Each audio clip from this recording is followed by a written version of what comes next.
So today I'm going to be doing a full creative process video. I have a design in mind and I thought that this would be a pretty good one to walk y'all through my creative process, how I execute a design. I really want to make a true mermaid top. I made a top recently called the Sea Witch, and that was inspired by mermaids, but it gave more a little bit more earthy energy and not as much ocean energy.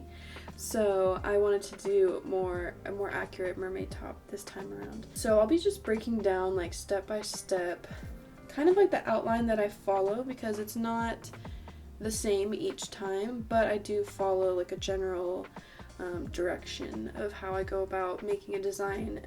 First step for me is to come up with kind of an aesthetic that I'm into.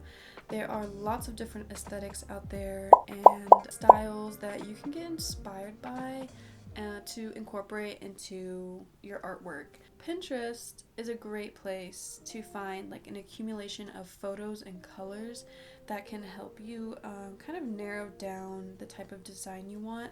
That's always my starting point, is colors. For example, if I type in mermaid core, you're gonna come up with a lot of photos, very pretty pictures, and it's also a great way to find textures for that certain aesthetic. I kind of already have an idea of what type of textures that kind of go with mermaids, and specifically the mermaid aesthetic that I want. So if you are struggling, I'd always recommend Pinterest, not for exact design ideas, but just for the colors and textures that you can go off of. These are the 3 colors that I chose to just add additional fiber elements to my top. I wanted to do that, as well as obviously using the trims and stuff that I have and the fabrics, but I really wanted to do more fiber details. So now comes the really fun part, where I get to just let my creativity flow.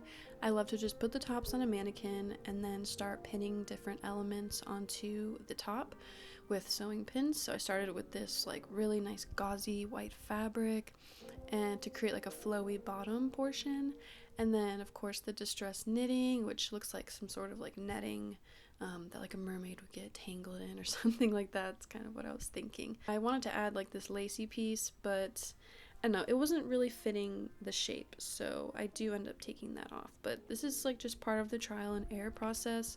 I add things, if I don't like them, I take them off, and I do this for a while until I get something that I'm happy with. Then I ended up wanting to make another distress knit piece, so I worked this up on my knitting machine, and then this is me just finishing off the piece, and then the satisfying part of distressing it. I love doing that.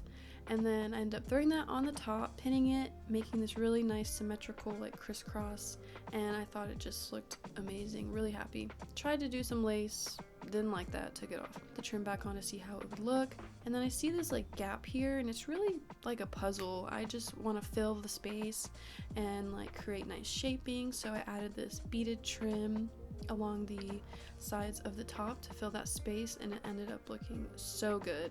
So this is just the base of the top with the pinned pieces, and I'm just obsessed. Again, the beaded trim kind of almost reminds me of sparkly, shimmery gills that you'd see on a mermaid tail or something. So that's really kind of where my brain's going. Just really happy with how it came out. It's giving mermaid. I'm obsessed with it. Finally, once I kind of like the layout of the pieces, I end up sewing them down with my machine, and this is probably the lengthiest part, because I do have to be pretty careful. I don't want to accidentally destroy any of the pieces, but crochet takes sewing very, very well. I was very surprised, and I've been really obsessed with adding sewed elements.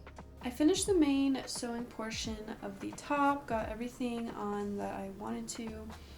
I am really liking how it looks.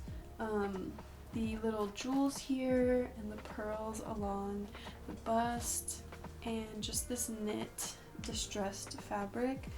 This is not done yet. Definitely gonna think of some more things to add to this to make it more mermaid, but it's looking beautiful so far. I wasn't quite done yet. I still wanted to fill in some of that space. So I added more ribbon type detail, this like natural fiber looking. I think it really looks like mermaid. And then the bows, of course. Bows have been my personality recently with these tops. So I made a few bows, added them on the top. The different textures really flowed together. It's definitely something a mermaid would wear, and I'm just so happy with how it came out. I hope y'all really like it as well, and that this creative process video helped kind of explain what goes on in my brain when I'm thinking of a crochet top design.